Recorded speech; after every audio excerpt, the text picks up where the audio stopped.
강하사 자세 낮춰 지금 팔굽혀펴기 하는 거야. 자는 거야. 저 멀리서 들려오는 선임 여군, 중사의 거친 목소리가 새벽 공기를 갈랐다.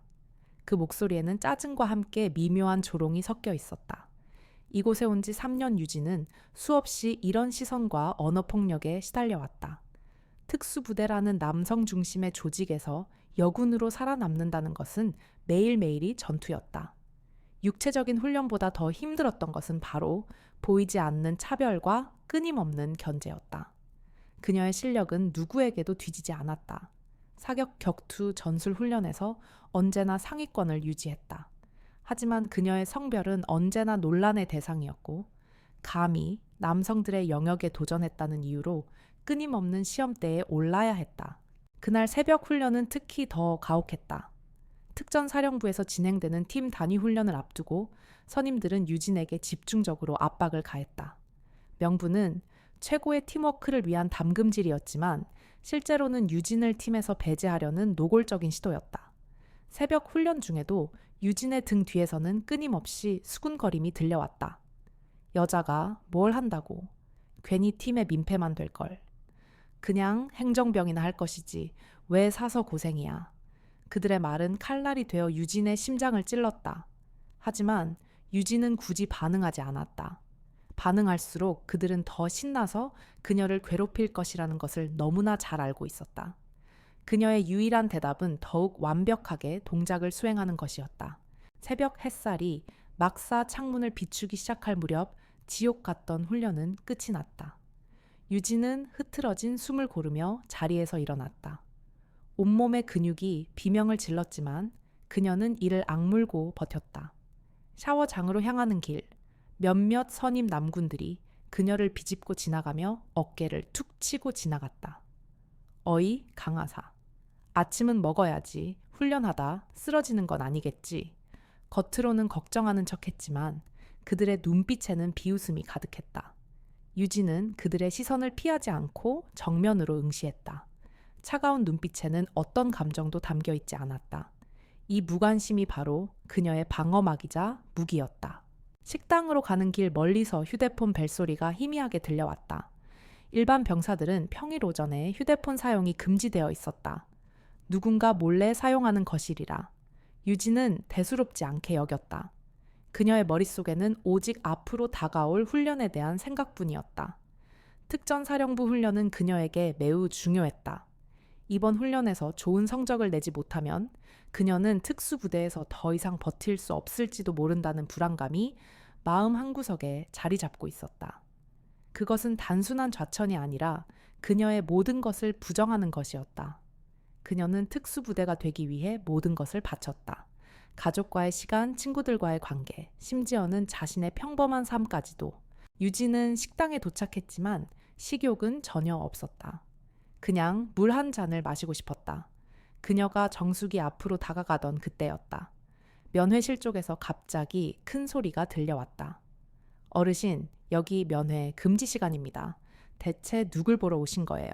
목소리는 어딘가 익숙했다. 김도혁 병장이었다. 말년 병장인 김도혁은 언제나 목에 힘이 들어가 있었다. 후임들에게는 물론이고 심지어 민간인들에게도 거만한 태도를 보이는 것이 일상이었다. 유진은 미간을 찌푸렸다. 또 무슨 시비가 붙은 건가? 그녀는 원래 남의 일에 잘 나서지 않는 성격이었지만 김도혁 병장의 오만함은 늘 그녀의 신경을 건드렸다. 뭐 특수부대 하사가 할아버지라고? 거짓말도 정도껏 해야지. 그 성을라스 좀 버스시지. 여기 영화 찍는 데 아니거든. 김도혁의 조롱 섞인 목소리가 식당 안까지 울려 퍼졌다. 주변의 병사들도 키득거리며 웃기 시작했다. 유진은 그 소리를 듣고 마음속으로 한숨을 쉬었다. 또 시작이군. 그녀는 물잔을 들고 천천히 면회실 쪽으로 시선을 돌렸다. 과연 어떤 노인이 김도혁의 심기를 건드렸을까? 호기심이 일었다. 그녀는 정수기 물을 한 모금 마신 뒤 무심한 표정으로 면회실 문을 응시했다. 그 문 너머에서 그녀의 삶을 송두리째 바꿀 시공을 초월한 전화 한 통이 막 시작되려 하고 있었다. 그녀는 아직 알지 못했다. 그 전화가 단순한 면회가 아니라 잊혀진 전설이 다시 깨어나는 서막임을. 그리고 그 전화 한 통으로 인해 그녀가 겪었던 모든 고통과 불의가 뿌리 뽑힐 거라는 사실을. 강유진 하사는 정숙이 앞을 떠나지 않고 면회실 문을 주시했다. 김도혁 병장의 목소리가 여전히 거만하게 울려 퍼졌다. 어르신, 여기 어디 오신 거예요? 민간인 신분으로 누굴 보겠다고 이러는 겁니까? 그 선글라스 좀 벗으시죠. 면회실 안은 이미 소란스러웠고 몇몇 병사들이 낄낄거리는 웃음소리까지 들렸다. 유진은 그들의 무례함에 미간을 찌푸렸다. 그녀는 김도혁의 행동을 이해할 수 없었다. 아무리 말년 병장이라지만 나이 많은 민간인에게 저렇게 함부로 대하는 것은 군인으로서의 기본 예의조차 없는 행동이었다. 그녀의 특수부대 선배들 중 그 누구도 저런 식의 비뚤어진 오만함을 보인 적이 없었다. 그녀의 스승들은 언제나 실력으로 말했고 겸손함과 절제를 가르쳤다. 면회실 문이 살짝 열려 있었고 그 틈으로 안의 상황이 희미하게 보였다.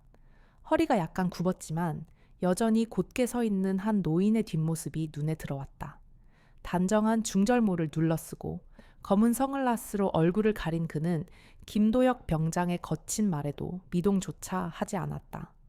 마치 김도혁의 존재 자체가 없는 것처럼 혹은 그의 말이 닿지 않는 다른 차원에 있는 것처럼 보였다. 노인의 발걸음은 나이에 비해 놀라울 정도로 절도 있었고 그의 등은 꼿꼿이 펴져 있었다. 허름해 보이는 옷차림에도 불구하고 그에게서는 설명할 수 없는 위엄과 굳건함이 느껴졌다. 유진은 순간적으로 숨을 들이켰다. 저 노인에게서 풍겨나오는 분위기는 그녀가 겪어왔던 그 어떤 군인보다도 강렬했다. 그것은 단순한 카리스마가 아니었다. 수많은 세월과 경험이 응축된 압도적인 존재감이었다. 노인은 접수대 앞에 서서 조용히 면회 기록부를 집어들었다. 그의 손놀림은 여전히 단단하고 정확했다. 펜을 쥔 자세는 반듯했으며 마치 수십 년간 훈련받은 사람처럼 보였다. 그가 기록부에 또박또박 글자를 적어 내려갔다. 유진은 시력이 좋았기에 그 글자들을 읽을 수 있었다.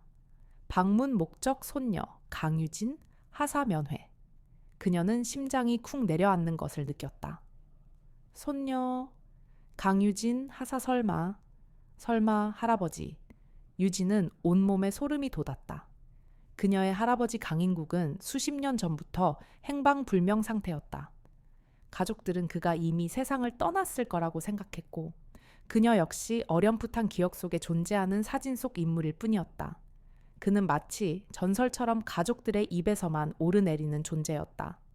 그럼 그가 지금 여기 자신의 부대 면회실에 나타났단 말인가. 놀라움과 혼란스러움이 뒤섞인 채 유진은 얼어붙었다. 그 순간 접수를 담당하던 부사관의 목소리가 들렸다. 하사님이요, 특수부대 소속 강유진 하사님 말씀이신가요? 부사관의 목소리에는 명백한 의심이 섞여 있었다. 80이 넘은 노인이 특수부대 여군의 할아버지라니 누구라도 쉽게 믿기 어려울 터였다. 노인은 대답 대신 묵묵히 서 있었다. 설명할 필요를 느끼지 않는 듯한 그의 침묵은 오히려 주변을 더욱 압도했다. 주변 병사들의 수군거림이 점점 커졌다. 진짜 할아버지라고 말도 안 돼. 할아버지가 특수부대, 어유 코미디네. 그들의 조롱에도 노인은 꿈쩍하지 않았다. 김도혁 병장이 노인에게 더 가까이 다가갔다. 그의 얼굴에는 거드름과 경멸이 뒤섞여 있었다. 그는 손가락으로 노인의 어깨를 툭툭 치기 시작했다. 어르신 장난치지 마시죠? 할아버지라고 사칭해서 뭐 얻어낼 거라도 있어요. 당장 그 선글라스 벗고 신분증이나 내놔요. 김도혁의 목소리는 점점 더 날카로워졌고 그의 손가락은 노인의 어깨를 더욱 강하게 툭툭 쳤다. 노인은 여전히 말없이 서 있었다. 하지만 그의 침묵은 결코 굴복을 의미하지 않았다. 오히려 폭풍 전야의 고요함 같았다. 수십 년간 전장을 누비며 수많은 상황을 겪어온 그에게 이깟 시비는 그저 지나가는 바람에 불과한 것처럼 보였다. 그의 검은 선글라스 너머로 유진은 섬광처럼 날카로운 눈빛을 느낄 수 있었다. 김도혁은 노인의 반응이 없자 더욱 흥분했다. 자신이 이겼다고 생각하는 듯 그의 입꼬리가 비웃음으로 일그러졌다. 여기서 이상한 짓 하지 마시고 그냥 가세요. 면회는 안 됩니다. 어르신은 집에 가서 발이나 닦고 주무시는 게 좋을 것 같네요. 주변 병사들의 웃음소리가 더욱 커졌다. 한 명이 끼어들었다. 또 하나 왔네? 옛날 이야기하는 노인네들. 맨날 자기가 뭐 대단한 사람이었다고 하잖아요. 근데 진짜 성을라스 왜 안 벗으실까요? 그들의 조롱은 한 노인의 존엄성을 짓밟는 무례함의 극치였다. 그때 노인이 천천히 움직였다. 그는 성을라스를 살짝 밀어 올리더니 주머니에서 휴대폰을 꺼냈다. 김도혁은 그 모습을 보며 비웃었다. 뭐야, 누구한테 전화하시려고요? 경찰이라도 부르실 건가요? 하지만 노인이 전화를 걸며 내뱉은 첫마디는 모든 이들을 얼어붙게 만들었다. 그의 목소리는 여전히 조용했지만 그 안에 담긴 권위는 압도적이었다. 마치 수십 년 전장에서 부하들에게 명령을 내리던 그때의 목소리 같았다. 나다. 상철아, 빨리 튀어와라. 내 부대다. 전화를 받는 상대방이 누구인지는 몰라도 노인의 말투에는 의심의 여지가 없었다. 이것은 부탁이 아니라 명령이었다. 유진은 자신의 심장이 멎는 듯한 착각에 빠졌다. 내 부대의 상처라? 이게 대체 무슨? 그녀의 머릿속은 혼란으로 가득 찼다. 그녀의 할아버지 강인국은 단순한 노인이 아니었다. 그는 누구도 감히 상상할 수 없는 잊혀진 전설이었다. 김도혁 병장은 노인의 전화를 비웃었다. 상철이요? 뭐야, 초딩 친구한테 전화하셨나요? 아니면 동네 할배들 모아서 시위라도 하시게요. 그의 비웃음은 면회실 안에 울려 퍼졌고 주변 병사들도 킬킬거렸다. 그들은 눈앞에서 벌어지는 상황을 마치 코미디 영화의 한 장면처럼 여기는 듯했다. 강유진 하사는 이를 악물었다. 그녀는 할아버지를 향한 무례함에 분노했지만 이성을 잃지 않았다.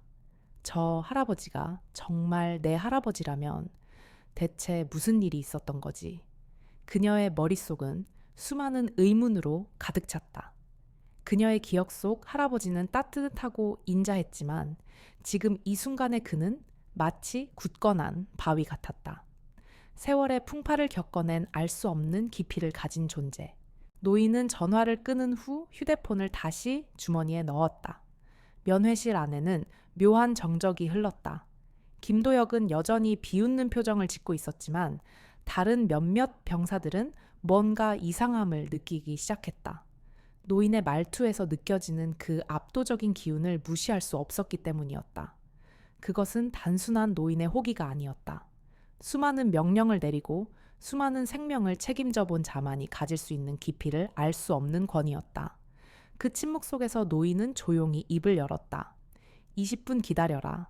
그 말에는 협상의 여지가 전혀 없었다.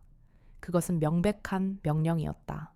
김도혁은 여전히 상황을 이해하지 못했다. 뭘 기다려요? 아까 상철이라고 했죠? 혹시 동네 아저씨라도 오시나요? 어르신 병사들 헷갈리게 하지 마세요. 여기서 이상한 코스프레 그만하시고요. 그의 목소리에는 여전히 조롱이 가득했지만 그의 눈빛에는 미세한 불안감이 스치기 시작했다. 노인의 침묵과 압도적인 존재감은 김도혁의 오만한 가면 뒤에 숨겨진 나약함을 조금씩 흔들고 있었다. 시간이 흘러갔다. 5분, 10분, 15분. 강인국은 의자에 앉지도 않은 채 그대로 서서 기다렸다. 그의 자세는 여전히 흐트러짐이 없었다. 마치 군사훈련을 받던 시절의 차렷 자세처럼 말이다. 세월의 흔적은 있었지만 그의 몸에는 여전히 과거의 위용이 깃들어 있었다. 병사들은 점점 불안해하기 시작했다. 강인국의 존재감이 시간이 갈수록 더욱 압도적으로 느껴졌기 때문이었다. 그는 아무 말도 하지 않았지만 그 침묵 자체가 엄청난 위압감을 만들어내고 있었다. 면회실 안의 공기는 마치 얼음처럼 차갑게 식어갔다. 웃고 떠들던 병사들은 이제 모두 숨을 죽인 채 노인을 주시했다. 15분이 지났을 때 멀리서 차량 소리가 들려왔다. 급하게 달려오는 엔진 소리였다. 처음에는 희미했지만 점점 더 가까워지고 빨라졌다. 김도혁은 여전히 그 소리를 대수롭지 않게 여겼다. 뭐야, 진짜 누가 와요? 택시라도 불렀나? 하지만 정문 쪽에서 웅성거리는 소리가 들려오기 시작했다. 평소와 다른 소란스러움이었다. 뭔가 심상치 않은 일이 벌어지고 있다는 것을 느낄 수 있었다. 면회실 안의 병사들, 몇몇은 창문 쪽으로 달려가 밖을 내다봤다. 그리고 그들 중 한 명의 얼굴이 하얗게 질리며 비명을 지르듯 외쳤다. 저기 사단장님, 차예요. 뭐라고? 김도혁의 얼굴에서 조롱하던 표정이 삽시간에 사라졌다. 그의 눈은 경악으로 크게 뜨였다. 사단장이 예고 없이, 그것도 이렇게 급하게 부대에 나타나는 일은 거의 없었다. 게다가 지금은 면회 시간이었고 사단장이 직접 면회실로 올리는 만무했다. 진짜 사단장님 차 맞아 깃발도 달려 있고요. 다른 병사가 떨리는 목소리로 덧붙였다. 면회실 안의 분위기는 급격히 바뀌었다. 모든 병사들이 긴장하기 시작했다. 오만하던 김도영마저도 식은땀을 흘리며 입을 다물었다. 밖에서 차문이 닫히는 소리가 들려왔다. 쾅 하는 소리가 마치 천둥처럼 면회실 내부를 울렸다. 그리고 곧이어 여러 명의 발걸음 소리가 면회실 쪽으로 급하게 다가오고 있었다. 그 중에서도 특히 급하고 다급한 발걸음이 하나 있었다. 박상철 사단장의 발소리였다. 김도혁은 이제야 뭔가 잘못되었다는 것을 깨달았다. 하지만 여전히 강인국이라는 노인과 사단장의 연결고리를 찾을 수 없었다. 설마 진짜로 그의 중얼거림이 채 끝나기도 전에 면회실 문이 벌컥 하고 활짝 열렸다. 그리고 나타난 사람은 바로 투스타 사단장 박상철이었다. 55세의 박상철은 평소에도 카리스마 넘치는 인물이었다. 부대 내에서는 그 누구도 감히 맞설 수 없는 절대적인 존재였지만 지금 그의 얼굴은 창백했다. 입에는 식은땀이 송골송골 맺혀 있었고 그의 눈은 공포와 경외감이 뒤섞인 채 강인국에게 고정되었다. 그 순간 면회실 안에 모든 것이 정지한 듯 했다. 박상철은 마치 꿈을 꾸는 듯 믿을 수 없다는 표정으로 강인국에게 천천히 다가갔다. 그리고는 정자세로 섰지만 그의 몸은 덜덜 떨기 시작했다. 어르신, 정말 오셨습니까? 박상철의 목소리는 떨리고 있었다. 평소 부대원들 앞에서 보여주던 그 위험 있는 모습은 온데간데 없었다. 지금 그는 마치 잘못을 저지른 어린아이처럼 강인국 앞에 서 있었다. 강인국은 성을라스 너머로 박상철을 바라봤다. 수십 년의 세월이 흘렀지만 그의 기억 속에는 여전히 이등병 시절의 박상철이 생생했다. 걸레를 들고 복도를 닦던 젊고 순수했던 그 병사의 모습 말이다. 너 걸레 빨던 시절 기억 안 나나? 강인국의 조용한 질문에 박상철의 얼굴은 더욱 창백해졌다. 그 순간 40년 전 자신이 이등병이었던 시절의 모든 기억들이 홍수처럼 밀려왔다. 그때 난 중령이었고 넌 이등병이었다. 강인국 장렌고의 목소리는 여전히 조용했지만 그 안에는 세월의 무게와 절대적인 권위가 담겨 있었다. 박상철 포, 샹제 사단장은 온몸을 떨었다. 40시 0년 전 젊은 중령이었던 강인국은 부대에서 전설적인 인물이었다. 그의 이름 앞에는 늘 귀신 잡는 강중령이라는 수식어가 붙었다. 철저한 원칙주의자이자 탁월한 전술가였던 강인국은 그 어떤 권력에도 굴하지 않고 오직 군인의 본분에 충실했다. 당시 이등병이었던 박상철은 강인국의 엄격함과 카리스마에 압도당하면서도 그의 리더십을 맹목적으로 따랐었다. 그 시절의 기억은 박상철의 군 생활에서 가장 순수하고 열정적이었던 시간이었다. 인간 먼저 되라 했지. 강인국 장렌고의 그 한마디에 박상철 포 샹즈의 가슴이 철렁 내려앉았다. 그것은 강인국 장렌고의 항상 강조하던 철학이었다. 사람 먼저 군인 나중이라는 가르침. 박상철 포 샹즈은 자신이 그 가르침을 얼마나 저버렸는지, 권력과 이익 앞에서 인간으로서의 도리를 얼마나 잊고 살아왔는지 깨달았다. 지난 40시 0년간 오직 계급과 승진만을 좇으며 달려온 자신의 모습이 걸레를 빨던 이등병 시절에 순수했던 자신과 극명하게 대비되었다. 그에게는 강인국 장렌고의 존재 자체가 과거의 양심을 불러일으키는 거대한 거울과 같았다. 면회실 안에 있던 병사들은 이 광경을 믿을 수 없다는 표정으로 바라보고 있었다. 그들이 알던 절대적 권력자인 사단장이 한 노인 앞에서 이렇게 작아지는 모습을 본 적이 없었다.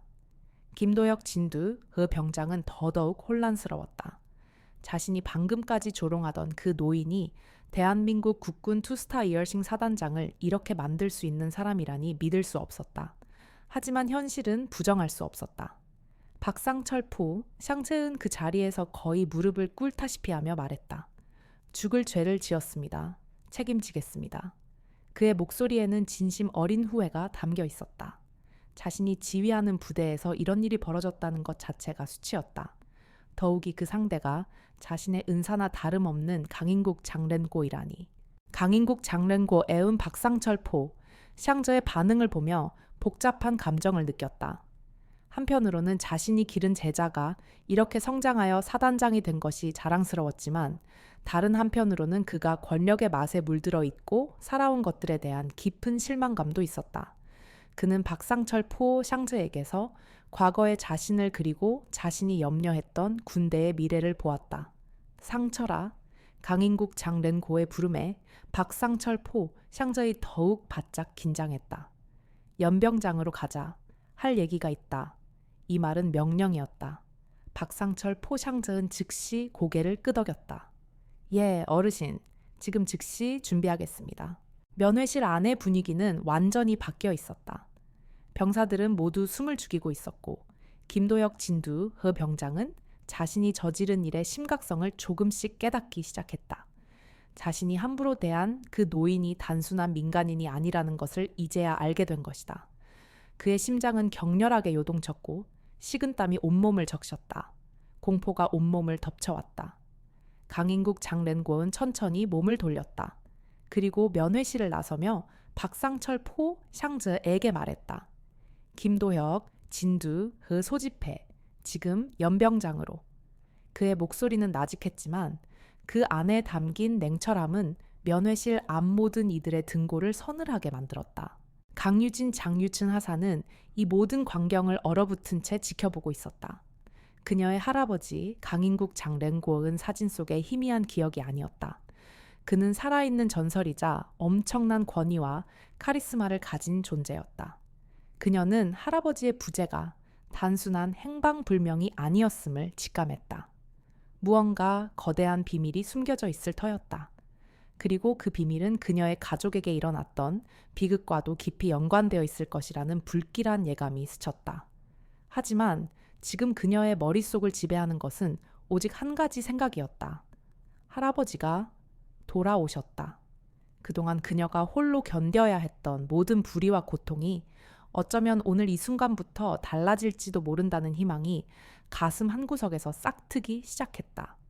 그러나 동시에 그녀는 할아버지의 눈빛에서 읽을 수 없는 깊은 슬픔과 분노를 감지했다. 그것은 단순한 노병의 분노가 아니었다. 뼈아픈 상실과 묵혀온 복수심의 그림자였다. 장소는 연병장으로 전환되었다. 넓은 공터에는 오후 햇살이 내리쬐고 있었고 멀리 산자락이 병풍처럼 둘러싸고 있었다.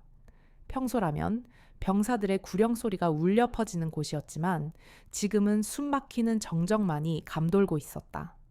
박상철 포, 샹저 사단장은 급히 김도혁 진두, 그 병장을 연병장으로 불러들였다.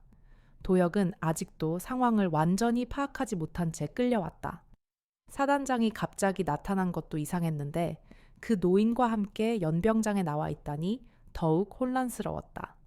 그의 얼굴에는 불안과 함께 어리둥절한 표정이 역력했다. 자신이 저지른 작은 불쾌함이 이토록 거대한 파장을 불러올 줄은 꿈에도 생각지 못했다. 강인국 장렌고 애운 연병장 한가운데 서서 주변을 둘러봤다. 이곳에서 수많은 병사들이 훈련받던 모습이 떠올랐다. 자신도 젊은 시절 이런 곳에서 부하들을 지휘했던 기억이 생생했다. 하지만 지금 이 순간은 그때와는 완전히 다른 의미였다. 이곳은 단순한 훈련장이 아니라 정의가 심판받는 무대가 될 터였다. 그의 등 뒤에서는 희미하게 그러나 분명하게 35산 우년 전의 끔찍한 기억들이 그림자처럼 춤을 추고 있었다. 그 기억은 그를 다시 이곳으로 이끌었고 그를 움직이는 원동력이 되었다. 김도혁 진두, 흐은 강인국 장렌고 앞에 서서 여전히 어리둥절한 표정을 짓고 있었다. 방금까지만 해도 자신이 우위에 있다고 생각했는데 갑자기 상황이 완전히 뒤바뀌어 버린 것이다. 사단장까지 나서서 이 노인을 모시는 모습을 보니 심상치 않다는 것을 느낄 수 있었다. 그의 뇌리 속에는 아까 면회실에서 자신이 내뱉었던 오만한 말들이 주마등처럼 스쳐 지나갔다. 어르신 여기 출입 금지예요. 선글라스 좀 벗으시죠. 모든 단어들이 마치 칼날이 되어 그의 심장을 꿰뚫는 듯했다. 강인국 장렌고웨은 천천히 선글라스를 벗었다. 그 순간 드러난 그의 눈빛은 날카롭고 예리했다. 세월의 흔적은 있었지만 여전히 카리스마 넘치는 모습이었다. 수십 년간 수많은 부하들을 이끌어온 지휘관의 위엄이 그대로 살아있었다. 그의 눈은 마치 깊이를 알 수 없는 심연과 같았다. 그 심연 속에는 과거의 영광과 함께 설명할 수 없는 깊은 슬픔과 분노가 뒤섞여 있었다. 김도혁 진두 흐은 그 눈빛과 마주하자마자 온몸이 얼어붙는 것을 느꼈다. 그것은 단순히 한 노인의 눈빛이 아니었다. 살아있는 전설이 뿜어내는 압도적인 아우라였다. 강인국 장렌고의 구령이 연병장에 울려 퍼졌다. 목소리는 크지 않았지만 그 안에 담긴 권위는 압도적이었다. 마치 시간이 거슬러 올라간 듯한 느낌이었다. 시선 정면 차렷, 김도혁, 진두흐은 반사적으로 자세를 바로 잡았다. 그의 몸이 먼저 반응한 것이었다. 군대에서 몇 년을 생활하며 몸에 밴 습관이었다. 시선 정면 두 번째 구령, 강인국 장렌고의 단호한 목소리에 김도혁 진두흐의 몸이 더욱 경직되었다. 이제야 자신이 얼마나 큰 실수를 저질렀는지 깨닫기 시작했다. 앞에서 있는 이 노인은 단순한 민간인이 아니었다. 그는 군대에 살아있는 역사였다.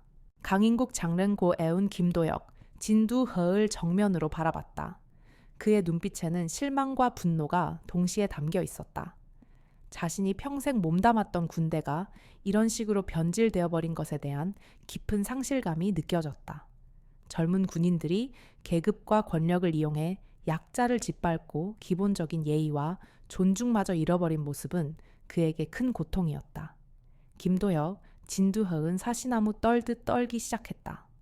강인국 장렌고의 시선을 받으며 서 있는 것만으로도 엄청난 압박감을 느꼈다.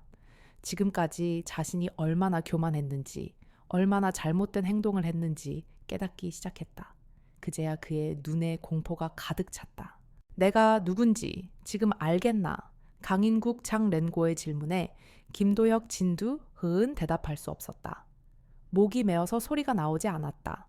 하지만 마음속으로는 이미 알고 있었다. 자신이 건드린 사람이 결코 함부로 대해서는 안 될 존재라는 것을. 그는 단순한 노인이 아니었다. 그는 군인의 정신 그 자체였다. 죄송합니다. 겨우 나온 김도혁, 진두흐의 목소리는 떨리고 있었다. 지금까지의 오만함은 온데간데 없었고 오직 후회와 두려움만이 남아있었다. 그의 사과는 진심이었다. 강인국 장렌고 앞에서 자신이 얼마나 작은 존재인지 깨달았다. 그는 자신의 모든 죄가 밝혀지는 순간을 직감했다. 강인국 장렌고은 고개를 천천히 끄덕였다. 죄송은 말로 하는 게 아니다. 그의 말이 끝나자마자 강인국 장렌고은 박상철 포 샹즈 사단장을 향해 고개를 돌렸다.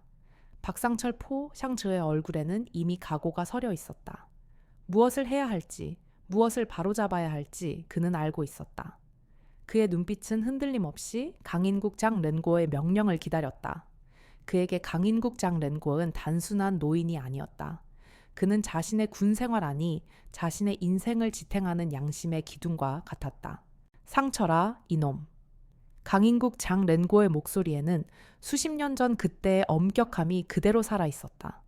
박상철 포 샹즈은 더욱 바짝 긴장했다. 그 엄격함 속에는 깊은 실망과 함께 제자를 올바른 길로 이끌고자 하는 스승의 간절함이 담겨 있었다. 박상철 포 샹즈은 숨을 죽인 채 다음 명령을 기다렸다. 그의 심장은 북처럼 격렬하게 울렸다. 이등병으로 강등시켜. 말년 티 내다가 후임 박살 내는 것들 내가 싫어했지. 강인국 장렌고의 이 말은 연병장의 공기를 얼어붙게 만들었다. 김도혁, 진두허의 얼굴에서 모든 혈색이 사라졌다. 병장 빙창에서 이등병 이해당빙으로 강등이라니 상상도 못했던 일이었다. 그것은 단순한 계급 강등이 아니었다. 그의 군 생활 전체를 부정하고 그가 쌓아왔던 모든 자부심을 산산조각 내는 치욕적인 심판이었다. 그는 바닥에 주저앉을 뻔했지만 공포에 질린 몸이 겨우 버텨냈다. 박상철포 샹저은 주저하지 않고 명령을 내렸다. 병장, 빙창, 김도혁, 진두허 금일부, 진리후로 이등병 일등빙 복귀 명령은 단호하고 명확했다. 사단장 시투한창의 권한으로 내려지는 조치였기에 그 누구도 이의를 제기할 수 없었다. 연병장에 모여있던 병사들의 얼굴이 노랗게 질렸다. 그들은 이런 광경을 본 적이 없었다. 말년 병장이 하루아침에 이등병이 되다니 믿을 수 없는 일이었다. 모두의 눈에는 충격과 함께 경외감이 스쳐 지나갔다. 김도혁, 진두허의 비참한 모습은 그들에게 잊을 수 없는 교훈이 되었다. 진짜 전설이었네. 한 병사가 작은 목소리로 중얼거렸다. 이건 사람도 아닌 신급인데 다른 병사도 경악한 표정으로 덧붙였다. 이제야 강인국 장랭고 이 누구인지 짐작할 수 있었다.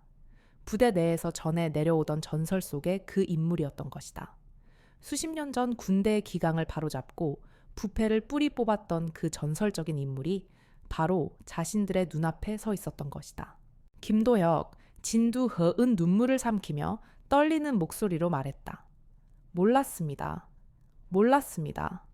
그저 노인인 줄. 그의 목소리는 점점 작아졌다. 지금까지 자신이 얼마나 큰 실수를 저질렀는지 뼈저리게 깨달았다. 강인국 장랭고은 단순한 민간인이 아니라 이 부대의 역사 그 자체였던 것이다. 그의 오만함과 무지함이 불러온 결과는 너무나도 참혹했다. 그는 이제 자신이 겪을 혹독한 군 생활을 상상하며 절망했다. 강인국 장렌, 고 애운 김도혁, 진두허을 바라보며 말했다. 너 같은 놈들 때문에 이 부대가 망가지고 있다. 계급이 높다고 해서 사람 대접을 안 받아도 되는 건 아니야. 그의 말 한마디 한마디가 김도혁, 진두허의 가슴을 찔렀다. 자신이 지금까지 얼마나 잘못된 생각을 하고 살았는지 깨달았다. 군인이 되기 전에 사람부터 돼야 한다는 것을 왜 몰랐을까? 강인국 장랭고의 철학이 다시 한번 드러나는 순간이었다. 그는 평생 이 철학을 지켜왔다. 계급이나 지위보다 인간성이 먼저라는 것. 박상철 포 샹즈도 이 말을 들으며 자신을 돌아봤다. 언제부터인가 자신도 권위에만 의존하며 부하들을 대했던 것은 아닌지 깊이 반성하게 되었다. 그는 강인국 장인국의 눈빛에서 자신에게 보내는 실망감을 읽었고 그것은 칼날처럼 그의 심장을 파고들었다. 그는 과거의 자신을 그리고 자신이 잊고 있었던 강인국 장랭고의 가르침을 떠올렸다. 진정한 리더십은 계급장이 아니라 존경과 믿음에서 나온다는 것을 김도혁, 진두허은 이제 완전히 무너져 내렸다. 무릎을 꿇고 고개를 숙인 채 말했다. 죄송합니다. 정말 죄송합니다. 그의 사과는 진심이었다. 지금까지의 오만함과 교만함이 모두 부끄러워졌다. 강인국 장렌고 앞에서 자신이 얼마나 작은 존재인지 깨달았다. 연병장에는 무거운 침묵이 흘렀다. 모든 이들이 이 역사적인 순간을 지켜보고 있었다. 전설이 다시 살아 돌아와 타락한 군인의 정신을 바로잡는 현장이었다. 연병장에서의 심판이 끝난 후 강인국 장랭고은 다시 면회실로 향했다. 그의 발걸음은 여전히 흐트러짐이 없었지만 그 안에는 묵직한 결의가 실려 있었다. 이제 진짜 목적을 이룰 시간이었다. 바로 손녀 강유진, 장유전을 만나는 것. 박상철 포 샹제 사단장은 이미 급히 연락을 취했고 곧 유진이 나타날 예정이었다. 그의 얼굴에는 여전히 죄책감과 함께 강인국 장렌고에 대한 깊은 경외감이 섞여 있었다. 그는 강인국 장렌고의 등 뒤에서 그림자처럼 따랐다. 강유진 장유진 하사는 면회실 밖에서 할아버지를 기다리고 있었다. 그녀의 심장은 격렬하게 요동쳤다. 방금 전 연병장에서 벌어진 일들은 그녀의 상상을 초월하는 것이었다. 오만하고 무례했던 김도혁, 진두허 병장이 무릎을 꿇고 벌벌 떨었으며 절대적인 권력자인 사단장, 시투한창, 박상철 포, 샹즈마저도 한 노인 앞에서 어린아이처럼 작아지는 모습을 보았다.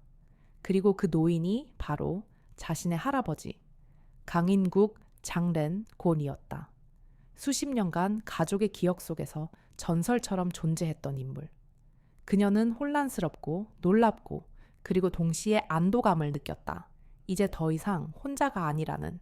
면회실 문이 열리고 강인국 장렌고이 안으로 들어섰다. 유진은 할아버지의 얼굴을 다시 한번 자세히 보았다.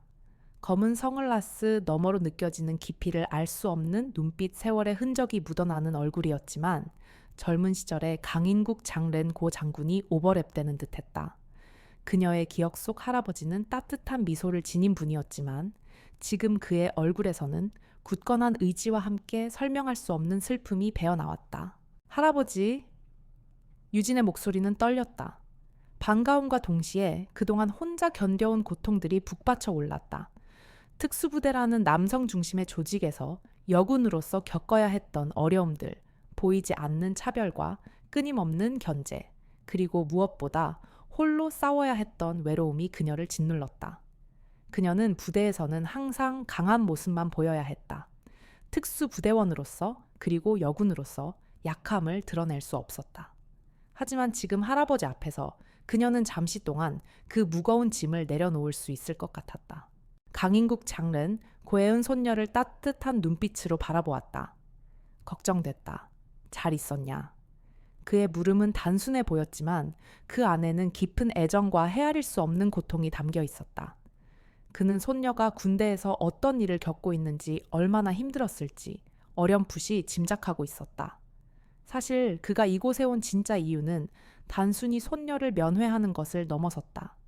그는 오래전부터 유진이 겪는 어려움을 인지하고 있었고 이는 그에게 잊혀진 과거의 상처를 다시금 일깨우는 계기가 되었다.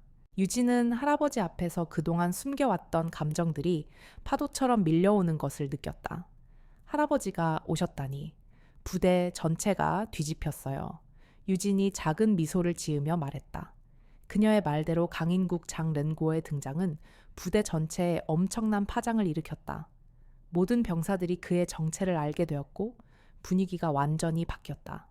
더 이상 그녀를 함부로 대하거나 수군거리는 병사는 없었다. 오히려 그들은 유진을 경외로운 시선으로 바라보았다. 주변에 있던 병사들은 이제 유진을 보는 시선이 완전히 달라졌다. 그동안 그저 특수부대 태슈부, 두의 한 명의 하사, 샷으로만 봤던 그녀가 알고 보니 전설적인 인물의 손녀였던 것이다. 저 하사님이 손녀라고. 한 병사가 놀란 표정으로 중얼거렸다. 그럼 진짜 그 강인국 장렌고 장군이었구나. 다른 병사도 경외감을 감추지 못하며 말했다. 이제야 모든 퍼즐이 맞춰지는 기분이었다. 유진의 존재감은 하루아침에 하늘로 치솟았다. 유진은 할아버지와 마주 앉으며 그동안의 일들을 떠올렸다. 특수부대에서의 생활은 쉽지 않았다. 성희롱이나 차별적인 언행들을 견뎌내야 했지만 조직의 위계질서 때문에 목소리를 내기 어려웠다. 고태식 가오타이, 즉 중령, 종린과 같은 상관들은 그녀의 능력을 인정하기는커녕 오히려 그녀를 더욱 압박하고 고립시켰다. 이 모든 불의가 그녀를 짓눌렀지만 그녀는 강인국 장렌고의 존재로 인해 새로운 힘을 얻었다. 이제 누구도 함부로 그녀를 대하지 못할 것이었다. 강인국 장렌고의 손녀라는 사실이 알려진 이상 부대 내에서의 그녀의 위상은 완전히 달라질 수밖에 없었다. 할아버지, 어떻게 여기까지 오셨어요? 유진의 질문에 강인국 장렌고은 조용히 대답했다. 그의 목소리에는 과거의 그림자가 드리워져 있었다. 네가 힘들어하는 것 같아서 할아버지가 나설 때가 된 것 같더라. 그의 말에는 손녀를 향한 무한한 사랑이 담겨 있었다. 그리고 그 사랑 뒤에는 그녀의 부모님을 잃었던 오래된 상처와 그 상처를 준 자들에 대한 지독한 복수심이 숨겨져 있었다. 강인국 장렌고은 단순히 손녀를 면회하러 온 것이 아니었다. 그는 자신의 가족에게 고통을 안긴 세력, 그리고 그 세력과 결탁하여 군대의 정신마저 훼손시킨 자들을 심판하기 위해 시공을 넘어 다시 돌아온 것이었다. 강인국 장렌고은 손녀 유진 유전의 손을 잡았다. 그의 손은 늙고 주름졌지만 그 안에는 굳건한 힘이 느껴졌다. 이제 괜찮을 거다. 할아버지가 있으니까. 그의 목소리는 나직했지만 그 말은 유진의 마음속 깊이 스며들어 모든 불안과 외로움을 씻어내는 듯했다. 그동안 혼자 견뎌왔던 모든 무게가 단숨에 사라지는 느낌이었다. 그녀의 눈가에 뜨거운 것이 고였지만 유진은 애써 참아냈다. 이곳은 아직 군대였고 그녀는 특수부대 하사 샤스였다. 면회 시간이 끝나갈 무렵 강인국 장렌고은 천천히 자리에서 일어섰다. 할아버지와 손녀의 만남은 짧았지만 그 의미는 결코 가볍지 않았다. 이 하루로 인해 부대 전체의 분위기가 완전히 바뀔 것이 분명했다. 단순한 면회가 아니었다. 잊혀진 전설의 재림이자 뿌리 깊은 부패와 불의에 대한 조용한 선전포고였다. 강인국 장렌고의 눈빛 속에는 손녀에 대한 사랑과 함께 자신의 가족을 파멸시킨 자들에 대한 냉혹한 복수심이 번뜩였다. 그 복수심은 지난 35산 운영간 그의 피와 살이 되어 살아 숨쉬고 있었다. 부대 정문으로 향하는 길에 병사들이 도열해 있었다. 강인국 장렌고의 존재가 알려진 후 모든 이들이 그를 배웅하기 위해 나온 것이었다. 평소라면 이런 일은 절대 일어나지 않았을 텐데 오늘은 달랐다. 사단장 시투한창 박상철포, 샹즈은 물론 부대 내의 모든 간부와 병사들이 도열하여 경건한 표정으로 강인국 장렌고를 기다리고 있었다. 그들의 눈에는 존경심과 함께 미묘한 두려움이 섞여 있었다. 그들은 오늘 군대에 살아있는 전설이 어떤 존재인지를 똑똑히 목격했다. 충성 병사들의 경례 소리가 하나로 모아져 울려 퍼졌다. 그 소리에는 진심 어린 존경심이 담겨 있었다. 단순히 계급이나 지위 때문이 아니었다. 강인국 장렌고이라는 인물 자체에 대한 경외감이었다. 그는 단지 전설 속의 인물이 아니라 정의와 원칙을 상징하는 살아있는 거인이었다. 강인국 장렌고은 고개를 끄덕이며 병사들을 바라봤다. 그들의 눈빛에서 새로운 다짐을 읽을 수 있었다. 오늘의 일을 통해 많은 것들이 변할 거라는 확신이 들었다. 군대라는 거대한 조직 안에 잠재된 문제들이 그의 움직임으로 인해 표면 위로 떠오를 것이었다. 군인은 만들어지기 전에 사람부터 돼야 한다. 강인국 장렌고의 마지막 말이 정문 앞에 울려 퍼졌다. 이 말은 그의 평생 철학이자 후배들에게 남기고 싶은 마지막 가르침이었다. 계급장보다 중요한 것은 인간성이라는 것을 다시 한번 강조한 것이다. 그의 목소리는 크지 않았지만 연병장을 가득 채웠던 그 압도적인 권위는 여전히 살아 숨쉬고 있었다. 이 말을 들은 병사들은 고개를 숙이며 깊이 새겼다. 그들은 오늘 진정한 군인 정신이 무엇인지를 배웠다. 유진은 할아버지를 따라 채 올라탔다. 오늘 하루로 인해 그녀의 부대 생활도 완전히 달라질 것이 분명했다. 더 이상 혼자 견뎌내야 할 필요가 없어졌기 때문이었다. 그녀는 창밖으로 멀어져가는 부대 풍경을 바라보았다. 모든 것이 변하기 시작할 터였다.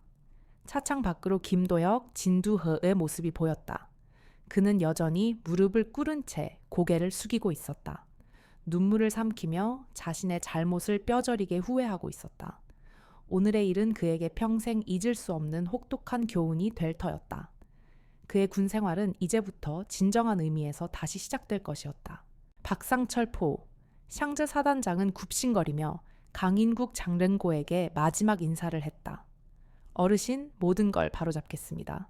그의 약속에는 진정성이 담겨 있었다. 오늘을 계기로 부대 운영 방식을 근본적으로 바꿔나갈 작정이었다. 강인국 장렌고이 가르쳐준 천 사람, 먼저 군인 나중암 고우의 철학을 다시 살려낼 터였다. 박상철 포장즈은 자신이 지난 세월 동안 권력과 타협하며 얼마나 많은 것을 잃어버렸는지 깨달았다. 그는 이제 잃어버렸던 군인의 양심을 되찾기 위해 모든 것을 걸 각오였다. 차가 천천히 움직이기 시작했다. 강인국 장렌고은 뒷좌석에서 부대를 바라보며 복잡한 감정을 느꼈다. 자신이 평생 몸담았던 군대가 잘못된 방향으로 흘러가는 것을 바로잡을 수 있는 기회가 생긴 것에 대한 희미한 만족감과 함께 이 모든 변화가 시작된 근원적인 비극에 대한 깊은 슬픔이 교차했다. 부대 정문이 점점 멀어져 갔다. 하지만 오늘의 일로 인한 변화는 이제 시작일 뿐이었다. 강인국 장랭고의 등장은 단순한 손녀 면회가 아니라 잃어버린 군인 정신을 되찾는 계기가 된 것이었다. 차 안에서 유진 유츠는 할아버지 강인국 장랭고에게 몸을 기댔다. 할아버지 고마워요. 정말 많이 힘들었는데. 그녀의 목소리는 미약했지만 그 안에는 깊은 진심이 담겨 있었다. 지난 3, 4년간 군대에서 겪었던 모든 고통과 서러움이 할아버지의 품에서 녹아내리는 듯했다. 강인국 장랭고은 손녀의 손을 잡으며 대답했다.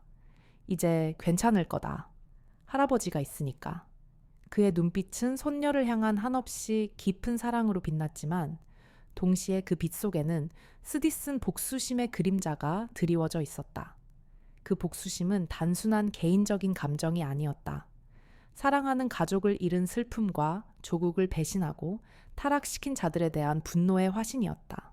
강인국 장릉고의 머릿속에는 35산 우년 전의 끔찍한 기억이 선명하게 재생되었다.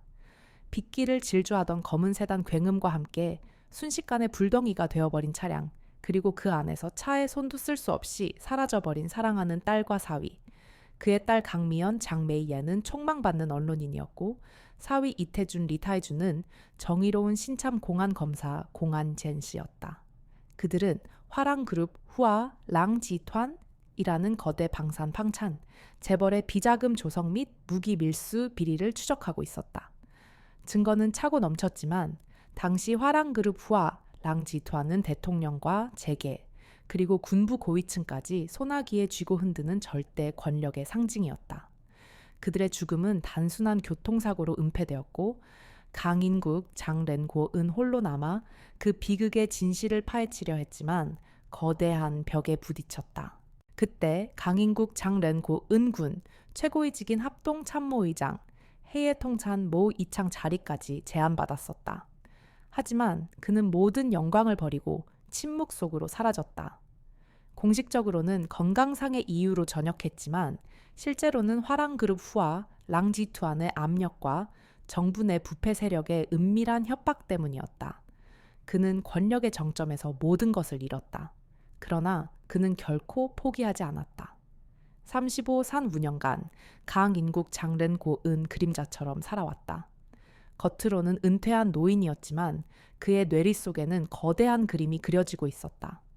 그는 자신의 권력과 네트워크를 이용해 화랑그룹 후아 랑지투안의 일거수일투족을 감시하고 그들과 결탁한 정치인, 검사, 군인들의 명단을 수집했다. 그의 무기는 기다림과 정보, 그리고 오래된 인연이었다. 멀리서 부대가 작아져가는 모습을 바라보며 강인국 장렌고은 미소를 지었다. 오늘 하루 많은 것들이 바뀔 거라는 확신이 들었다.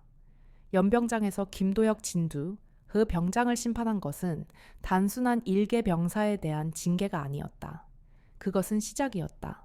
썩어 들어가는 군부의 자정 능력을 일깨우고 오랫동안 잊혀있던 군인의 본분을 다시금 상기시키는 신호탄이었다. 박상철 포 샹제 사단장이 약속한 모든 걸 바로잡겠습니다. 라는 말은 결코 빈말이 아닐 터였다. 강인국 장렌고은 그 약속이 지켜질 것임을 믿었다. 그는 박상철 포샹저의 눈빛에서 젊은 시절의 순수함과 정의감을 다시 보았다. 그러나 그의 진짜 목표는 훨씬 더 거대하고 음침한 곳에 있었다. 바로 화랑그룹 후아 랑지 투안이었다. 그들은 강인국 장렌고의 딸과 사위를 죽음으로 몰아넣고 수십 년간 대한민국 사회를 좀먹어온 악의 근원이었다. 그는 그들을 직접적으로 공격할 수 없었다. 그들의 뿌리는 너무나 깊고 가지는 너무나 넓게 뻗어 있었다. 그래서 그는 시간을 초월한 계획을 세웠다. 마치 체스판 위의 말들을 움직이듯이 한 수 한 수 신중하게, 그러나 냉혹하게 복수의 칼날을 갈았다. 그의 계획은 오랜 시간에 걸쳐 천천히 실행될 것이었다. 첫 번째는 군대의 정화였다. 군은 국가의 기둥이며 그 기둥이 썩으면 모든 것이 무너진다. 박상철 포 샹저 사단장의 변화는 그 시작점이었다. 그리고 이제 그의 두 번째 목표가 시작될 차례였다. 바로 화랑그룹 후아 랑지투안, 이 핵심 인물들을 하나씩 무너뜨리는 것. 그들의 발 아래 놓인 거대한 모래성을 천천히 그러나 확실하게 허물어뜨리는 것이었다. 강인국 장랭고의 눈빛은 마치 심연과 같았다. 그 심연 속에는 복수와 정의가 뒤섞인 멈출 수 없는 흐름이 존재했다. 전설은 물론하지만 그가 남긴 가르침과 함께 그가 시작한 거대한 복수의 파도는 이제 막 시작되고 있었다. 차 안에서 유진은 할아버지의 침묵 속에서 알 수 없는 비장함을 느꼈다. 할아버지는 그저 자신을 위로하는 것이 아니었다.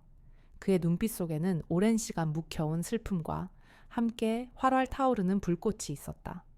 그 불꽃은 바로 복수심이었다. 유진은 어렴풋이 짐작하고 있었다. 그녀의 부모님 죽음 뒤에는 석연치 않은 진실이 숨겨져 있다는 것을. 언론에서는 단순한 교통사고로 보도했지만 어린 시절의 그녀는 어머니의 수첩 속에서 화랑, 비리, 공개될 진실 같은 단어들을 본 기억이 희미하게 남아 있었다. 그 후 가족은 와해되었고 할아버지는 사라졌다. 할아버지는 왜 그동안 어디 계셨어요? 유진의 조심스러운 질문에 강인국 장랭고은 한숨을 쉬었다. 모든 것을 바로잡을 때를 기다렸다. 지금은 그때가 온 것 같구나. 그의 목소리는 차분했지만 그 안에는 거대한 폭풍이 담겨 있었다. 강인국 장랭고은 더 이상 말을 잇지 않았다. 그의 침묵은 수십 년간의 고통과 인내를 대변하는 듯했다. 그는 복수를 위해 자신의 모든 것을 바쳤다. 사회의 그림자 속에서 보이지 않는 손으로 거대한 퍼즐을 맞춰 나가고 있었다. 그의 첫 번째 움직임은 화랑 그룹 후아, 랑지투안의 핵심 인물들을 하나씩 무너뜨리는 것이었다. 그 시작은 바로 공개될 비리 폭로였다. 강인국 장랭고은 운전기사에게 지시했다. 한지혁, 한즈흐 검사장, 젠시장 동선을 확인해라. 그리고 준비된 자료를 보낼 때가 왔다. 그의 목소리에는 일말의 망설임도 없었다. 공안검사, 공안젠시 한지혁, 한즈흐은 과거 강인국 장랭고의 사위, 이태준, 리타이준 검사의 상사였고 화랑그룹 화랑지투안의 비리를 덮는 데 결정적인 역할을 했던 인물이었다. 그는 권력과 돈에 눈이 멀어 정의를 팔아넘긴 대표적인 사례였다. 강인국 장랭고의 계획은 정교하고 치밀했다. 그는 직접적으로 나서지 않았다. 대신 과거 자신이 키워낸 수많은 제자들과 인연들을 활용했다. 그들은 사회 각계각층에 숨어 있었고 강인국 장랭고의 명령 한마디에 움직일 준비가 되어 있었다. 첫 번째 타겟은 한지혁, 한즈흐 검사장 젠시장이었다. 강인국 장랭고은 그가 화랑그룹 화, 랑지투안의 로비, 자금을 은닉하고 검찰 내 인사 청탁에 개입한 증거를 수년에 걸쳐 수집해왔다. 이제 그 증거들이 빛을 볼 때였다. 1시간 뒤 서울 시내의 한 고급 레스토랑. 한지혁 한즈흐 검사장 젠시장은 화랑그룹 화랑지투안의 최준영 추이준 롱 회장과 만찬을 즐기고 있었다. 그들은 서로 웃고 떠들며 성공적인 사업을 축하했다. 최준영 추이준 롱은 한지혁 한즈흐에게 명품 시계를 선물하며 만족스러운 미소를 지었다. 이번 건도 덕분에 잘 마무리될 것 같습니다. 한 검사장님 덕분입니다. 그들의 대화는 마치 자신들이 모든 것을 통제할 수 있다는 오만에 가득 차 있었다. 바로 그때 한지혁 한즈흐의 비서가 급히 달려와 그의 귀에 속삭였다. 검사장님, 방금 저희 검찰청 내부 게시판에 익명의 제보 파일이 올라왔습니다. 검사장님의 비리 관련 자료인데 벌써 기자들에게도 뿌려진 것 같습니다. 한지혁 한즈흐의 얼굴은 삽시간에 새파랗게 질렸다. 손에 쥐고 있던 와인잔이 덜덜 떨렸다. 그는 급히 자신의 휴대폰을 확인했다. 수십 통의 부재중 전화와 문자 메시지가 쏟아져 들어오고 있었다. 대부분 언론사 기자들의 문의 전화였다. 최준영 추이준 롱 회장도 상황의 심각성을 직감했다. 무슨 일인가? 한 검사장, 한지혁 한즈흐은 식은땀을 흘리며 간신히 대답했다. 모르겠습니다. 도대체 누가 이 자료를. 그의 목소리는 절망으로 가득 찼다. 그가 은닉했던 비리 자료들은 극비리에 보관되어 있었고 오직 소수의 측근들만이 그 존재를 알고 있었다. 그는 믿을 수 없었다. 도대체 누가 어떻게 이 자료들을 손에 넣었단 말인가? 그리고 이 타이밍에 강인국 장랭고의 차는 서울 시내를 벗어나 조용한 외곽 도로를 달리고 있었다. 그는 뒷좌석에 앉아 무심하게 태블릿을 보고 있었다. 태블릿 화면에는 한지혁 한즈흐 검사장 젠시창의 비리 폭로 기사가 실시간으로 올라오고 있었다. 강인국 장른고의 입가에 희미한 미소가 걸렸다. 첫 번째 칼날이 정확히 목표를 꿰뚫었다. 이는 단순한 시작에 불과했다. 화랑그룹 후아랑지투안이라는 거대한 악의 축을 무너뜨리기 위한 그의 긴 여정이 이제 막 본격적으로 시작된 것이었다. 전설의 움직임은 조용했지만 그 파급력은 거대했다. 한지혁 한즈흐 검사장 젠시장의 비리 폭로 기사는 마치 들불처럼 삽시간에 대한민국 전역으로 퍼져나갔다. 인터넷 포털 사이트의 실시간 검색어는 온통 한지혁 검사장, 화랑그룹 비자금 등으로 도배되었고 모든 뉴스 채널은 그의 추악한 뒷거래에 대해 보도하기 시작했다. 언론은 정의를 부르짖는 가면 뒤에 숨겨진 그의 탐욕스러운 본색을 낱낱이 파헤쳤다. 그러나 강인국 장른고은 이 모든 사태를 차분하게 지켜보고만 있었다. 그에게는 이 모든 것이 예견된 수순이었다. 하지만 화랑그룹 후아랑지투안은 쉽게 무너지지 않았다. 그들은 수십 년간 쌓아온 권력과 돈의 철옹성을 가지고 있었다. 그들의 반격은 예상보다 빠르고 교활했다. 다음 날 아침 모든 언론은 한지혁 한즈흐 비리 익명, 제보자의 신빙성에 의문 제기라는 헤드라인으로 도배되었다. 화랑그룹 후아랑지투안 이소유한 거대 언론사의 사장인 이명호, 리밍하오가 직접 나서서 여론을 조작하기 시작한 것이었다. 이명호, 리밍하오는 과거 강인국 장랭고의 사위 이태준 리탈준 검사가 화랑그룹 화랑지투안을 조사할 당시 그를 음해하는 가짜뉴스를 생산하고 여론을 호도했던 장본인이었다. 그는 이제 화랑그룹 후아랑지투안에 충실한 개가 되어 여론을 통제하고 있었다. 이번 비리 폭로는 정권의 실세와 관련된 음모이며 제보자의 신원은 불분명하고 증거의 신빙성이 떨어진다. 한지혁 한즈흐 검사장 젠시창은 대한민국의 정의를 수호하는 투사이며 그의 명예를 훼손하려는 세력의 준동이다. 이명호, 리밍하오의 언론사들은 연일 이런 식의 기사를 쏟아내며 대중의 시선을 돌리려 애썼다. 여론은 다시 혼란에 빠졌다. 진실과 거짓이 뒤섞여 사람들은 무엇을 믿어야 할지 갈피를 잡지 못했다. 화랑그룹 후아 랑지투안의 힘은 그만큼 강력했다. 강인국 장랭고에은 이명호 리밍하오의 움직임을 예측하고 있었다. 그는 그들의 반격이 시작되기도 전에 이미 다음 단계를 준비해 놓았다.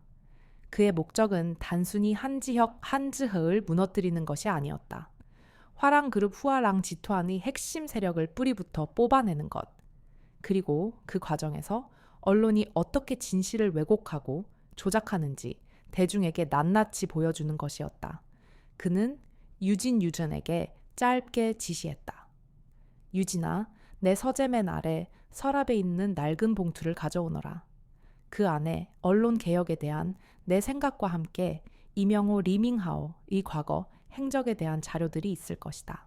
유춘애은 할아버지의 지시에 따라 그의 낡은 서재로 향했다. 그곳은 마치 시간이 멈춘 듯 수십 년 전의 흔적이 고스란히 남아 있었다. 낡은 책들과 빛바랜 사진들, 그리고 수많은 문서들이 가득했다. 그녀는 맨 아래 서랍을 열었고 먼지가 쌓인 낡은 봉투를 발견했다. 봉투 안에는 손때 묻은 문서들과 함께 이명호, 리밍하오라고 쓰인 파일철이 있었다. 유진은 파일철을 열어보았다. 그 안에는 이명호, 리밍하오가 과거 화랑그룹 후아, 랑지투안과 결탁하여 수많은 가짜 뉴스를 생산하고 특정 정치인을 비방했으며 심지어는 고의적으로 여론을 조작하여 기업의 이익을 대변했던 추악한 증거들이 담겨 있었다. 그리고 더욱 충격적인 것은 그 증거들 중에는 그녀의 어머니 강미연 장메이옌의 이름이 언급된 문서들도 있었다. 어머니가 이명호, 리밍하오의 부도덕한 행위를 폭로하려 했다는 내용이었다. 그때 강인국 장랭고에게 익명의 메시지가 도착했다.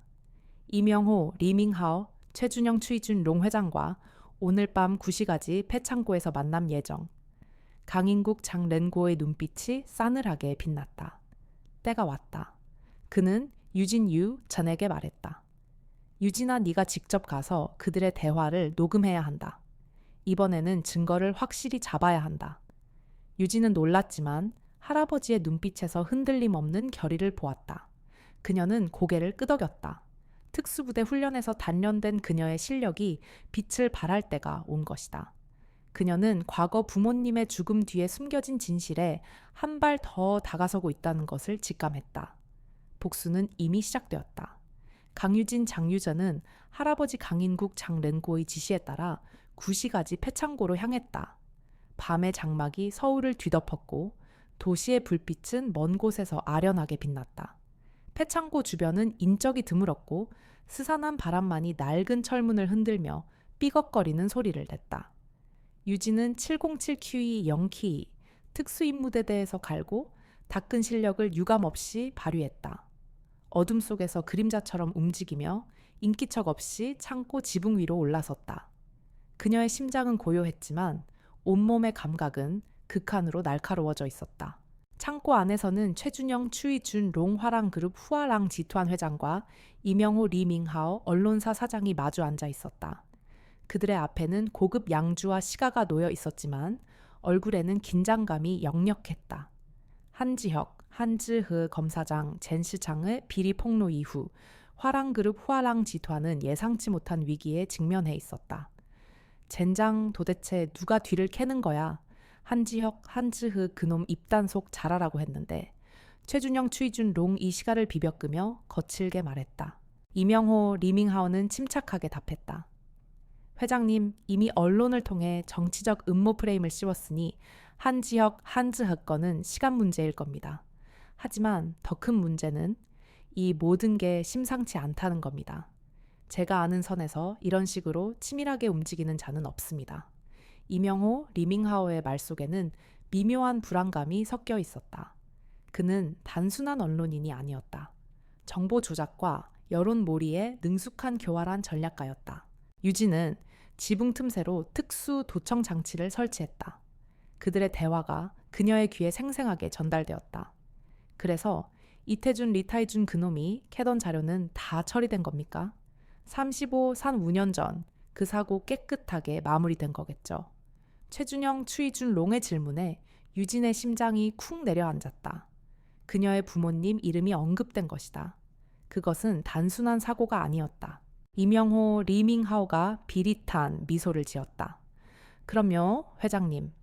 당시 강인국 장렌고 장군이 나서려 했지만 저희가 뿌려둔 건강 이상설 가짜 뉴스와 함께 합참의장 자리를 미끼로 던져주니 조용히 물러났죠. 그 노인도 결국 권력 앞에서는 별 수 없더군요. 이태준, 리타이준 검사의 자료는 제가 직접 폐기했습니다. 완벽하게. 이명호, 리밍하오의 말에 유진의 눈빛이 얼어붙었다. 자신의 부모님 죽음 뒤에 화랑그룹, 후아 랑지 투안과 이명호, 리밍하오가 있었음이 명백해지는 순간이었다. 그리고 할아버지 강인국 장렌고이 왜 모든 것을 버리고 사라졌는지도 비로소 이해할 수 있었다. 그것은 강인국 장렌고의 나약함이 아니라 복수를 위한 치밀한 잠복이었던 것이다. 녹음을 마친 유진은 조용히 창고를 빠져나왔다. 그녀의 몸은 떨리고 있었다. 슬픔과 분노가 뒤섞여 목구멍까지 치밀어 올랐다. 할아버지, 저들이 부모님을. 그녀는 할아버지의 복수심이 단순한 개인적인 감정이 아니라 타락한 권력에 대한 거대한 심판임을 깨달았다. 이제 그녀는 할아버지의 복수 계획에 동참해야 할 이유가 더욱 분명해졌다. 강인국 장렌고의 은신처로 돌아온 유진은 녹음 파일을 할아버지에게 건넸다. 강인국 장렌고 파일을 재생하며 최준영 추이준 롱과 이명호 리밍하오의 대화를 들었다. 그의 얼굴은 무표정했지만 선글라스 너머의 눈빛은 마치 불타는 용암처럼 끓어오르고 있었다. 35산 5년간 묵혀온 슬픔과 분노가 폭발하기 직전의 고요함이었다. 이명호, 리밍하오, 내 놈이구나. 강인국 장렌고의 목소리가 낮게 울렸다. 이명호, 리밍하오는 과거 강인국 장렌고이 아꼈던 후배 기자 중 한 명이었다. 정의를 부르짖으며 언론에 몸담았던 그가 이제는 돈과 권력에 눈이 멀어 진실을 왜곡하고 은폐하는 악마가 되어 있었다. 강인국 장ren고은 이명호 리밍하오를 단순히 화랑그룹 후아 랑지투안의 부하로 여기지 않았다. 그는 언론의 타락을 상징하는 인물이었고 강인국 장ren고은 그를 통해 언론계 전체에 경종을 울리고자 했다. 유진아 이 파일은 언론에 보낼 것이다. 하지만 단순한 폭로가 아니다. 이명호 리밍하오 스스로가 자신의 죄를 고백하게 만들 것이다. 강인국 장ren고의 눈빛에서 섬뜩한 광채가 번뜩였다. 그는 단순한 증거 제출을 넘어 상대방을 심리적으로 붕괴시키고 자멸하게 만드는 치밀한 전략을 구상하고 있었다. 이것이 바로 강인국 장ren고의 진정한 무기였다. 상대의 가장 취약한 부분을 파고들어 그들이 쌓아 올린 모든 것을 스스로 무너뜨리게 하는 것. 복수의 칼날은 이제 이명호 리밍하오를 향해 정조준되었다. 강인국 장ren고의 계획은 이명호 리밍하오를 향했다. 그는 단순히 이명호 리밍하오의 죄를 폭로하는 것을 넘어 그를 언론의 심판대에 세우고 스스로 무너지게 만들고자 했다. 강인국 장ren고은 유진에게 지시했다. 녹음 파일을 여러 곳에 익명으로 배포하되 가장 먼저 이명호 리밍하오의 심장을 조여올 만한 곳에 보내야 한다. 그곳은 바로 이명호 리밍하오가 가장 신뢰하는 내부 고발 전문 기자였다. 아이러니하게도 이 기자는 과거 이명호 리밍하오의 멘토링을 받으며 성장했고 정의로운 언론인으로 유명세를 떨치고 있었다. 유진은 할아버지의 지시대로 익명으로 녹음 파일을 보냈다. 파일은 순식간에 언론계를 뒤흔들었다. 이명호 리밍하오의 이름이 실시간 검색어 순위에 다시 오르기 시작했고 이번에는 비리 은폐, 진실 왜곡이라는 꼬리표가 붙었다. 이명호 리밍하오는 자신의 언론사들을 통해 여론을 통제하려 했지만 그의 손발은 이미 묶인 상태였다. 내부에서 터져나온 증거는 너무나도 명백했고 그가 가장 신뢰했던 기자가 진실을 파헤치기 시작했기 때문이었다. 이명호 리밍하오는 불안감에 휩싸였다. 그는 자신의 사무실에 틀어박혀 연신 담배를 피웠다. 창밖으로는 그가 지난 수십 년간 쌓아 올린 언론 제국이 보였지만 지금은 모래성처럼 위태로워 보였다. 그는 누구에게도 말하지 못했던 과거의 죄악들이 수면 위로 떠오를까봐 두려웠다. 특히 강미연 장메이엔, 즉 유진의 어머니와 관련된 비밀은 그를 짓눌렀다. 강미연 장메이안은 이명호 리밍하오가 언론인의 양심을 버리고 화랑그룹 후아 랑지투안의 개가 되려 할 때 그를 막으려 했던 유일한 동료였다. 이명호 리밍하오는 그녀를 침묵시키기 위해, 아니 정확히는 화랑그룹 후아 랑지투안의 지시를 받아 그녀의 기사를 삭제하고 그녀의 죽음을 교통사고로 위장하는 데 일조했다. 그 죄책감은 그의 심장을 갉아먹는 독과 같았다. 트위스트 1-2 숨겨진 진범. 그때 강인국 장ren고의 휴대폰에 익명의 메시지가 도착했다. 이명호 리밍하오 사장이 오늘 밤 모든 진실을 폭로하려 합니다. 그는 단순한 꼭두각시입니다. 진정한 주범은 화랑그룹 후아 랑지투안의 법무팀장 서정우 슈청 이 변호사입니다.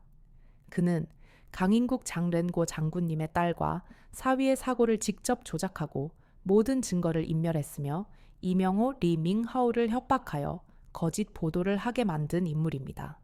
그는 화랑그룹 후아 랑지투안의 모든 비리를 설계한 어둠의 브레인입니다. 강인국 장ren고의 눈빛이 흔들렸다. 그는 예상치 못한 반전에 잠시 숨을 들이켰다. 서정우 슈정유 변호사, 그는 화랑그룹 후아랑지투안의 법무팀장이었고 겉으로는 누구보다 청렴하고 정의로운 인물로 알려져 있었다. 강인국 장ren고 은서정우, 슈정유 그를 수십 년간 신뢰해왔던 사람 중 한 명이었다. 그는 과거 자신의 딸과 사위의 사고를 조사할 때 서정우 슈정유로부터 법적으로 어쩔 수 없다는 조언을 듣고 좌절했었다. 그의 모든 분노는 화랑그룹 후아 랑지투안과 최준영 취준롱 그리고 이명호 리밍하오를 향해 있었지만 가장 가까운 곳에 숨겨진 진정한 악마가 있었다니. 강인국 장ren고 애운 즉시 유진에게 지시했다. 유진아 이명호 리밍하오에게 접근하는 계획을 변경한다. 그가 모든 것을 폭로하려 할 때 서정우 슈정유 변호사의 이름이 나오도록 유도해야 한다. 서정우 슈정유. 그자는 화랑그룹 후아랑지투안의 가장 깊은 곳에 숨어있던 뱀이다. 유진은 할아버지의 눈빛에서 느껴지는 혼란과 함께 더욱 깊어진 분노를 읽었다. 그녀는 즉시 계획을 수정했다. 이제 게임은 더욱 복잡하고 위험해졌다. 단순한 복수를 넘어 숨겨진 진범을 밝혀내야 하는 미션이 추가된 것이다. 이명호 리밍하오는 자신이 운영하는 언론사 건물 옥상에 홀로 서 있었다. 그는 기자회견을 열어 모든 것을 폭로할 결심을 하고 있었다. 더 이상 죄책감과 두려움 속에서 살고 싶지 않았다. 그때 그의 휴대폰으로 익명의 영상 통화가 걸려왔다. 발신자는 강인국 장렌고이었다. 영상 속 강인국 장렌고은 여전히 선글라스를 쓰고 있었지만 그의 목소리에는 마치 심연에서 울려 나오는 듯한 무게감이 실려 있었다. 이명호 리밍하오. 자네가 모든 것을 폭로하려는 것을 알고 있다. 하지만 자네 혼자 모든 죄를 뒤집었을 생각인가? 강인국 장렌고의 질문에 이명호 리밍하오의 얼굴이 창백해졌다. 누구십니까? 그의 목소리는 떨렸다. 나는 자네가 가장 두려워하는 진실이다. 자네는 강미연 장매의 얀의 죽음을 은폐하고 그녀의 마지막 기사를 삭제했지. 그리고 그 뒤에는 누가 있었나? 강인국 장렌고의 질문은 칼날처럼 이명호 리밍하오의 심장을 꿰뚫었다. 이명호 리밍하오는 무릎을 꿇었다. 서정우 슈정유 변호사입니다. 그자가 모든 것을 조작했습니다. 저를 협박하고 강인국 장렌고의 입가에 차가운 미소가 걸렸다. 계획대로였다. 이명호 리밍하오는 이제 그의 손안에 있는 꼭두각시였다. 진정한 사냥은 이제부터 시작될 참이었다. 어둠 속에 숨어있던 가장 교활한 뱀을 잡기 위한 거대한 덫이 이미 놓여 있었다. 이명호 리밍하오의 기자회견은 전 국민을 충격에 빠뜨렸다. 그는 울먹이는 목소리로 자신이 지난 33년간 화랑그룹 후아 랑지투안의 지시를 받아 어떻게 언론을 조작하고 진실을 왜곡했는지, 그리고 강인국 장렌고 장군의 딸 강미연 장메이엔과 사위 이태준, 리타이준 검사의 죽음을 교통사고로 위장하는 데 일조했는지 낱낱이 고백했다. 특히 모든 것을 배후에서 조종한 서정우, 슈정유 변호사의 이름이 그의 입에서 나왔을 때 대한민국 사회는 경악했다. 청렴하고 스마트한 이미지로 유명했던 거대 로펌의 대표 변호사가 사실은 악마의 브레인이었다니 믿을 수 없는 일이었다. 기자회견은 생중계되었고 강인국 장렌고 은신처에서 유진 유정과 함께 이를 지켜봤다. 그의 얼굴에는 감정의 동요가 없었지만 선글라스 너머의 눈빛은 깊이를 알 수 없는 만족감과 함께 또 다른 냉혹한 결의로 빛나고 있었다. 이명호 리밍하오는 그저 시작에 불과했다. 이제 그의 칼날은 화랑그룹 후아 랑지투안의 심장부, 그리고 그 심장을 조종하는 서정우 슈정유를 향하고 있었다. 서정우 슈정유 변호사는 기자회견이 끝나자마자 자취를 감췄다. 그는 자신의 오피스텔에 틀어박혀 모든 연락을 끊었다. 그의 머릿속은 온통 혼란과 분노로 가득했다. 이명호 리밍하오, 이 멍청한 놈이 감히 나를 팔아넘겨. 서정우 슈정유는 화랑그룹 화랑지투안의 모든 비리 계획을 설계하고 실행한 인물이었다. 그는 법망을 교묘히 피해가며 수많은 불법과 탈법을 저질렀고 그 과정에서 자신의 손에 피 한 방울 묻히지 않고 모든 증거를 인멸했다. 그는 자신이 완벽하다고 믿었다. 하지만 강인국 장렌고에은 이미 서정우, 슈정유의 모든 것을 꿰뚫고 있었다. 강인국 장렌고은 정보의 신이었다. 그는 서정우, 슈정유가 자신의 모든 비자금과 협박 자료를 숨겨놓은 비밀 금고의 위치를 정확히 알고 있었다. 그 금고는 서정우, 슈정유가 가장 안전하다고 믿는 곳, 바로 그의 오피스텔 지하 개인 와인 저장고 안에 숨겨져 있었다. 그날 밤 유진 유주는 다시 움직였다. 이번 임무는 침투와 증거 확보였다. 그녀는 할아버지로부터 서정우 슈정유의 오피스텔 도면과 비밀 금고의 정보를 넘겨받았다. 강인국 장렌고은 유진 유준에게 마지막 지시를 내렸다. 서정우 슈정유를 잡는 것은 단순한 복수가 아니다. 그것은 정의의 부활이자 진실의 승리다. 너의 부모님을 위해서도 그리고 이 땅의 모든 억울한 자들을 위해서도 반드시 그를 잡아라. 유진 유준애은 서정우, 슈정유의 오피스텔에 침투했다. 7077 영키 특수임무대대 요원으로서의 모든 훈련과 경험이 빛을 발하는 순간이었다. 그녀는 첨단 보안 시스템을 무력화시키고 완벽하게 은밀하게 지하 와인 저장고로 향했다. 그곳에서 그녀는 서정우 슈정유가 절망적인 얼굴로 술을 마시고 있는 것을 발견했다. 그의 앞에는 거대한 금고가 열려 있었고 그 안에는 화랑그룹 후아 랑지투안의 모든 비리 정치인과 검사들의 뇌물장부, 그리고 강미연 장메이안과 이태준 리타이준의 죽음에 대한 결정적인 증거들이 담긴 파일들이 어지럽게 널려 있었다. 누구냐? 서정우 슈정유는 뒤늦게 유진 유전이 존재를 알아채고 소스라치게 놀랐다. 그는 공포에 질려 와인병을 휘두르려 했지만 유진 유전의 움직임은 이미 한 수 앞서 있었다. 유진 유전은 망설임 없이 그를 제압했다. 그녀는 그에게 수갑을 채우고 모든 증거 자료를 확보했다. 그녀의 눈빛은 차가웠지만 그 안에는 부모님을 위한 복수의 열망이 활활 타오르고 있었다. 유진 유, 진이 서정우, 슈정유그와 증거 자료를 확보했다는 보고를 받은 강긴국 장ren고은 최준영, 추이, 준롱 화랑그룹 화랑지团 회장에게 전화를 걸었다. 최준영, 추이, 준롱은 이명호 리밍하우의 기자회견 이후 불안감에 떨고 있었다. 그는 자신의 거대하고 안전하다고 믿었던 왕국이 흔들리는 것을 느끼고 있었다. 누구냐, 감히 내게 전화할 용기를 가진 자가. 최준영, 추이준 롱은 거칠게 소리쳤다. 나다. 초회 회장. 자네의 가장 충실한 개 서정우, 슈정유가 내 손에 있다. 그리고 그가 숨겨놓은 모든 진실도 함께. 강인국 장ren고의 목소리는 조용했지만 그 안에는 거대한 폭풍의 전조가 담겨 있었다. 최준영, 추이준 롱의 얼굴은 삽시간에 새파랗게 질렸다. 강인국 장ren 고 장군님.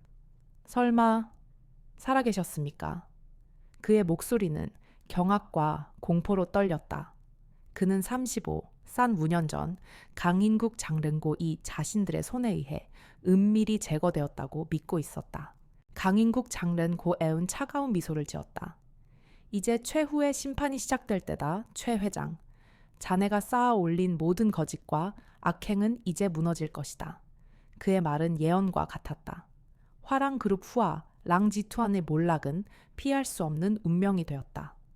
강인국 장ren고의 복수는 단순히 개인적인 원한을 넘어 사회 전체의 정의를 바로 세우는 거대한 움직임이 되었다. 강인국 장ren고의 목소리는 최준영, 추이, 준롱 회장의 심장을 얼어붙게 만들었다.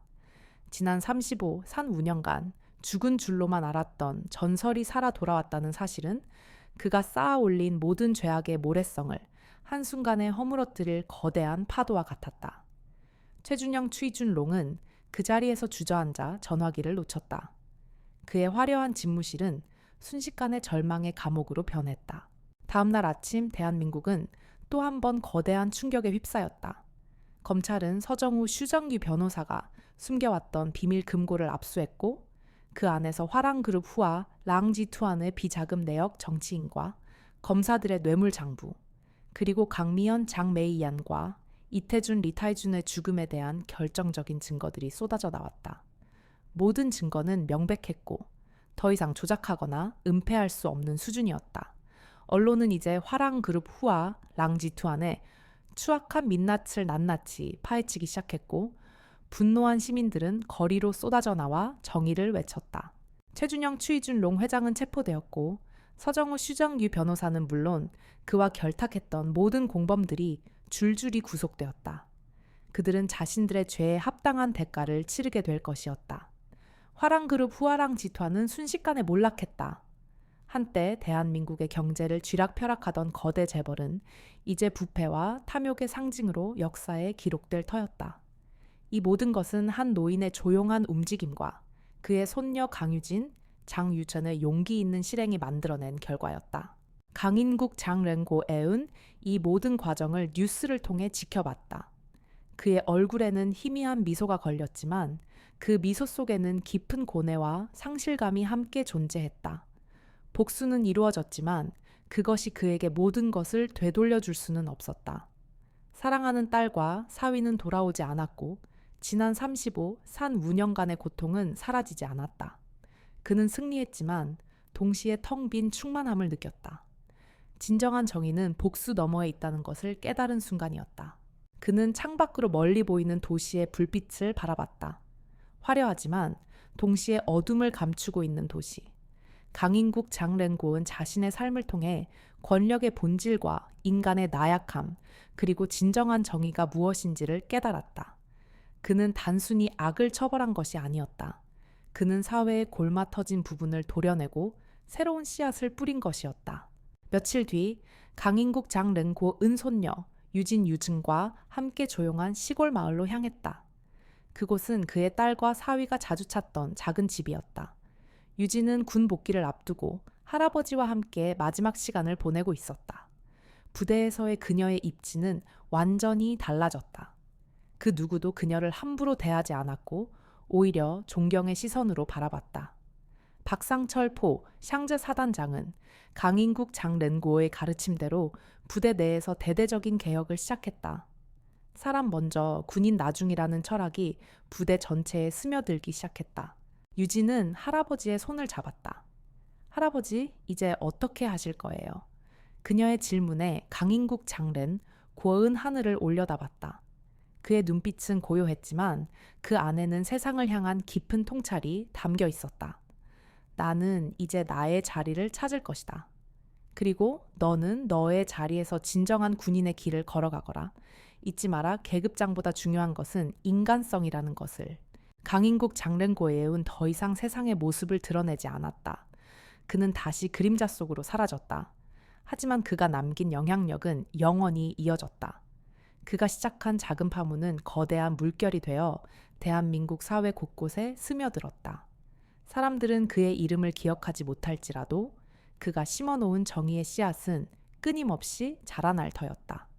전설은 물러나지만 그가 남긴 가르침은 영원히 살아 숨쉬는 것이었다. 시청자 여러분, 오늘 이야기는 어떠셨나요? 강인국 장군의 복수와 정의에 대한 생각, 그리고 우리 사회 속에서 사람 먼저라는 가치가 얼마나 중요한지 댓글로 자유롭게 의견을 남겨주세요. 영상이 마음에 드셨다면 좋아요와 구독 그리고 주변에 많이 공유해주세요. 여러분의 성원이 더 좋은 이야기들을 만들 힘이 됩니다.